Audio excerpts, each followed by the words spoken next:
Salut à tous, je suis ravi de vous retrouver aujourd'hui pour une nouvelle vidéo. J'ai souhaité aujourd'hui vous parler du pouvoir de l'alchimiste. C'est une vidéo, une fois de plus, que j'avais dans le fond de ma poche et qui ressort aujourd'hui suite à mes deux dernières vidéos qui font allusion à l'ignoire de l'âme et aux sentiments négatifs que nous vivons tous un jour ou l'autre. Par rapport au retour que vous m'avez fait,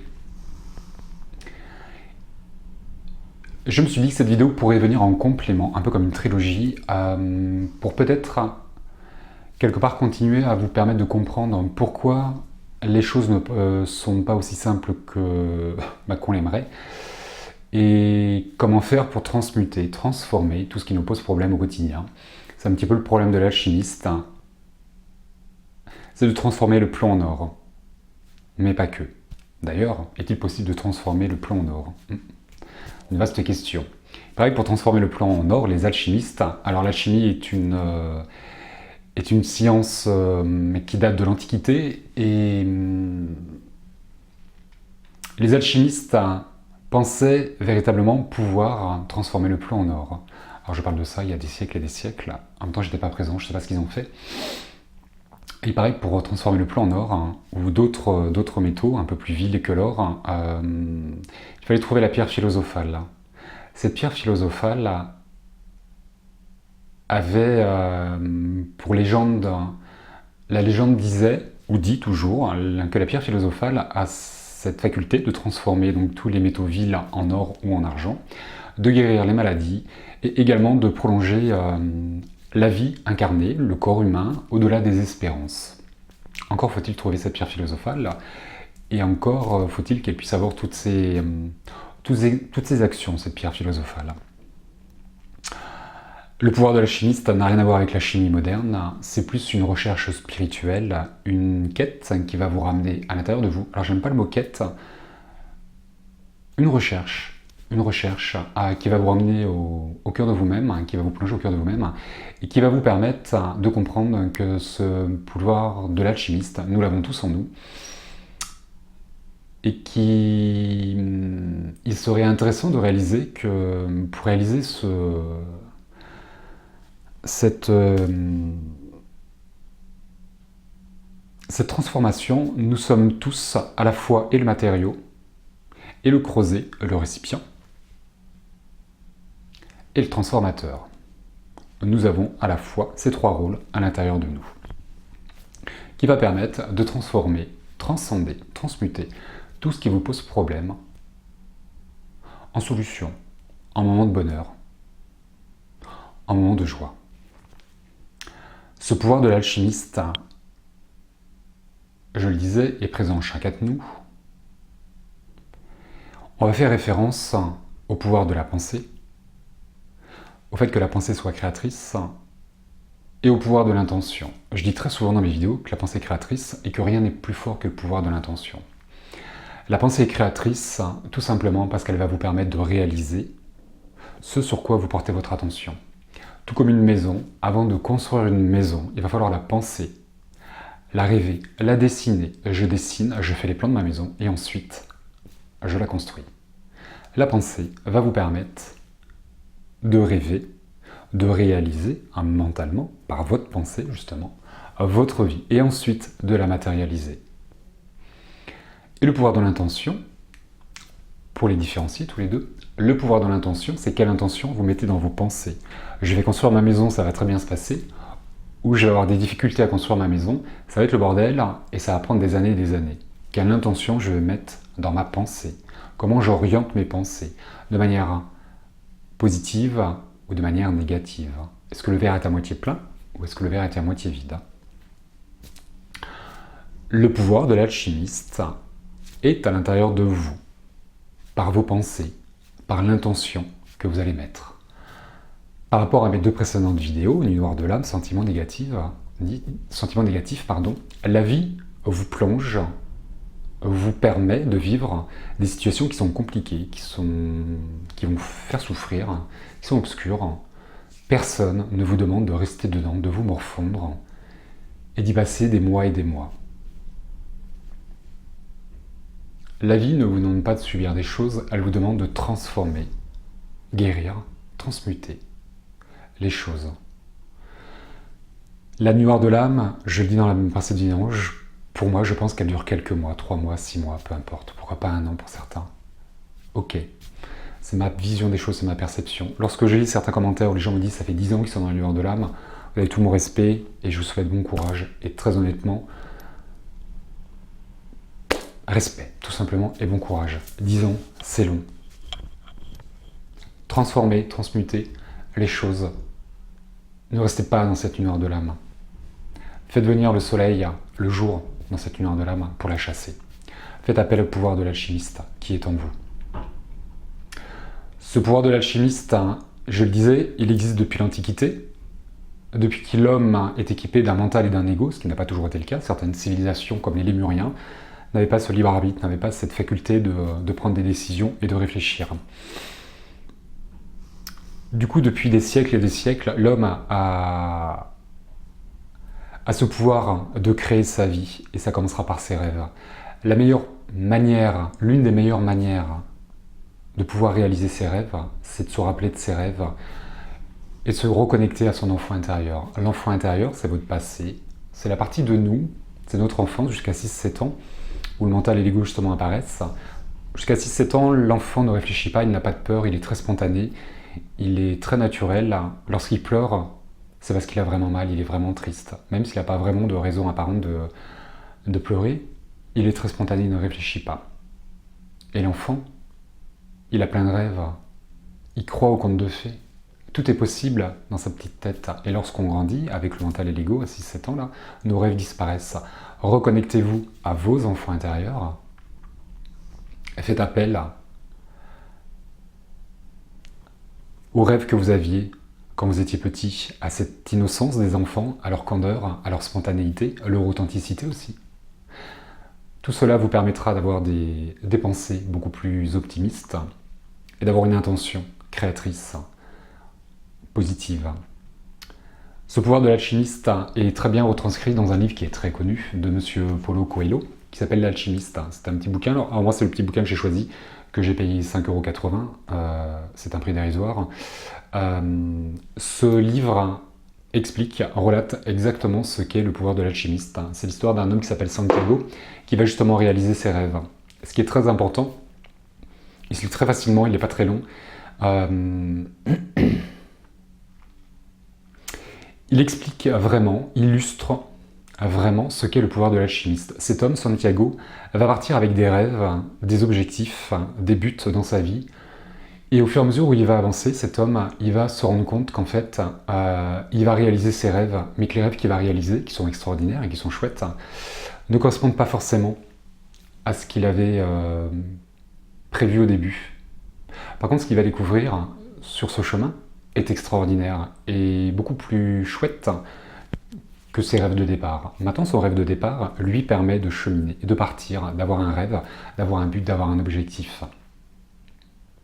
Cet homme, pendant son périple, qui part pendant plusieurs mois, plusieurs années, justement à la recherche de la pierre philosophale pour découvrir le pouvoir de l'alchimiste et s'enrichir de plein de belles choses pour pouvoir épouser la femme qu'il aime ou qu'il croit aimer, à un moment donné, va s'enrichir de plein de choses.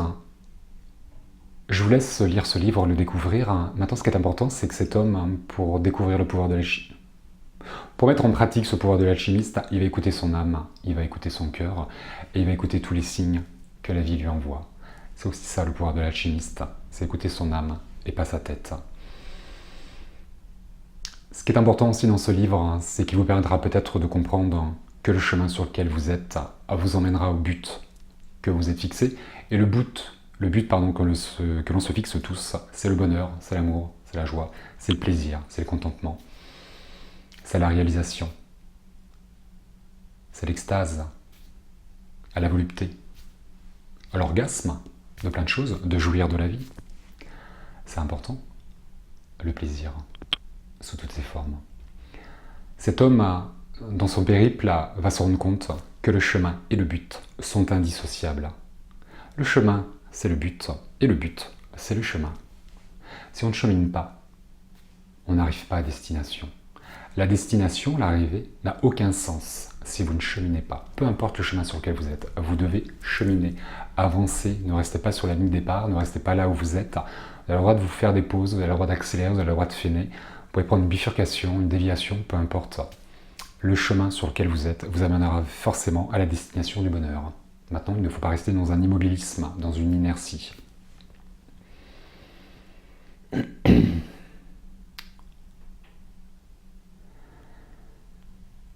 Le pouvoir de l'alchimiste n'a rien de mystique, n'a rien d'extraordinaire. On l'a tous en soi, je le disais tout à l'heure.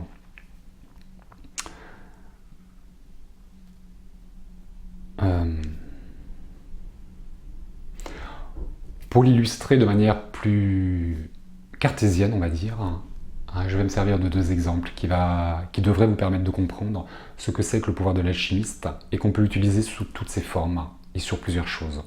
Et le pouvoir de l'alchimiste,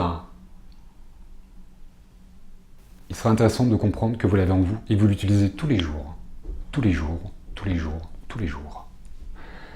Le pouvoir de l'alchimiste, vous vous en servez lorsque vous mangez. Le fait de se nourrir, de manger, fait que vous allez absorber, ingérer des aliments, solides ou liquides, peu importe. Vous allez les vivre, vous allez les digérer, vous allez les transiter, et ils vont ressortir dans un autre état que vous les avez ingurgités. Vous avez transformé les aliments que vous avez mangés. En règle générale, on fait ça 1, 2, 3 fois par jour, voire plus, ça dépendra des personnes. C'est une manière de symboliser, de se représenter le pouvoir de l'alchimiste. Tout le monde se nourrit, tout le monde mange, tout le monde boit. Donc tout le monde a ce pouvoir de l'alchimiste de transformer les aliments, solides ou liquides, dans une autre matière. Je ne vais pas rentrer dans les détails. Second exemple, lorsque vous respirez, vous inspirez de l'air frais, que vous prenez à l'intérieur de vous et que vous transformez en air chaud. Vous avez transformé l'air que vous avez inspiré.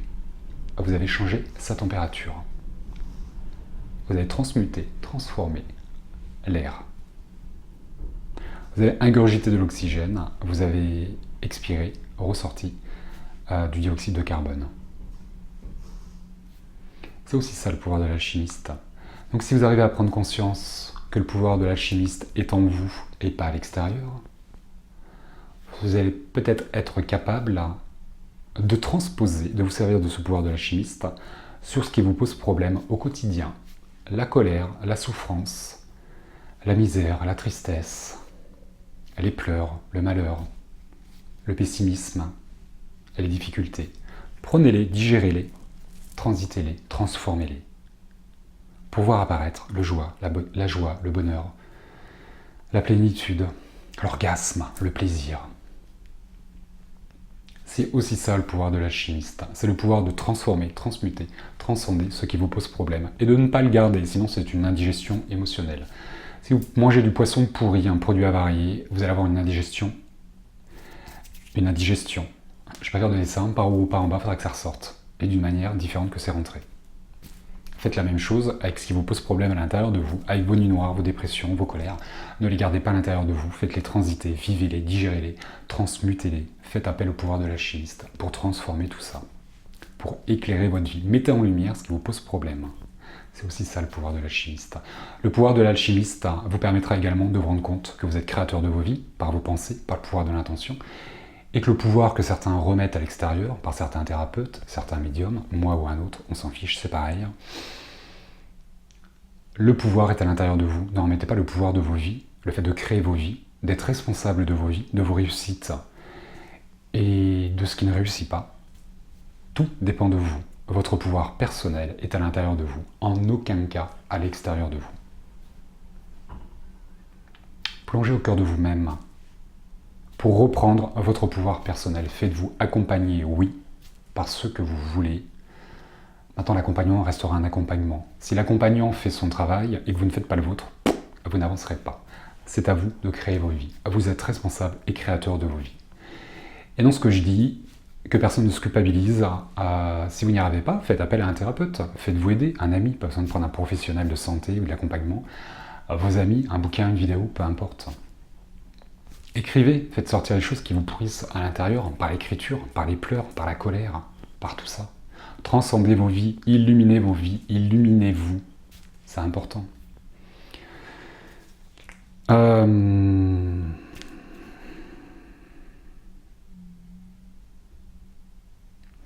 Dans le livre de Paulo Coelho, pardon, il parle de la légende personnelle, de découvrir et de réaliser sa légende personnelle. Et la légende personnelle, c'est de réaliser ce que vous souhaitez réaliser. En aucun cas ce que ceux qui vous entourent ont envie que vous réalisiez. C'est ça votre légende personnelle. Qu'est-ce que vous voulez vivre? Qu'est-ce que vous souhaitez vivre? En quoi vous croyez? Qu'est-ce que vous voulez mettre en place? Qu'est-ce que vous voulez matérialiser? Qu'est-ce que vous incarnez? Qu'est-ce que vous allez manifester par vos émotions, par vos prises de décision? C'est ça la légende personnelle. Vous êtes créateur de vos vies. Ne laissez pas les autres vous faire dévier de votre route. Ou décider à votre place. Personne ne peut décider à votre place.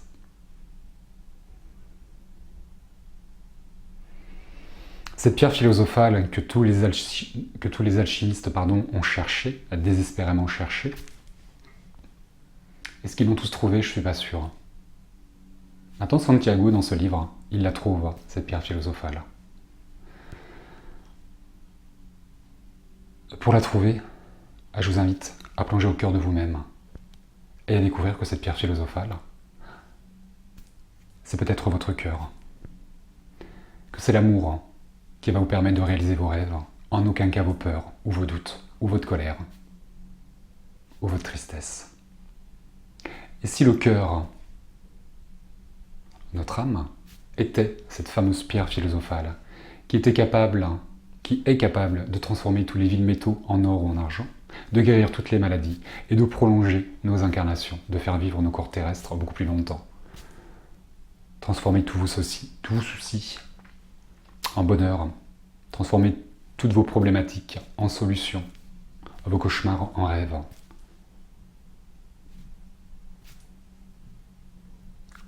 Voilà où se trouve, je pense, la pierre philosophale. Comment s'en servir? Qu'est-ce qu'elle vous permettrait de faire, cette pierre philosophale, ce pouvoir de l'alchimiste?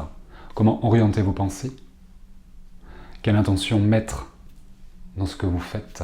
L'alignement spirituel, une fois de plus. On parle de la corrélation, l'alignement entre vos pensées, vos paroles et vos actes. Est-ce que vous faites ce que vous pensez? Est-ce que vous dites ce que vous pensez? Faites des choses, est-ce que vous y croyez vraiment ou pas? Je vous laisse réfléchir à tout ça. Je vous laisse transformer vos vies. Croire en vos rêves, que tout est possible, tout est réalisable, comme vos enfants intérieurs. Rappelez-vous qui vous étiez à l'âge de 5-6 ans. Quels étaient vos rêves? Comment vous fonctionniez? Où est votre spontanéité, votre authenticité? Où est l'amour que vous vous portez? Comment décidez-vous de vivre? Comment vous allez orienter votre chemin pour pouvoir arriver au but ultime qui s'appelle l'amour, le bonheur, la joie et toutes ces belles choses qu'on recherche tous et qu'on mérite tous. Voilà, je vous embrasse bien fort, je vous dis à très bientôt pour une prochaine vidéo et d'ici là, prenez soin de vous.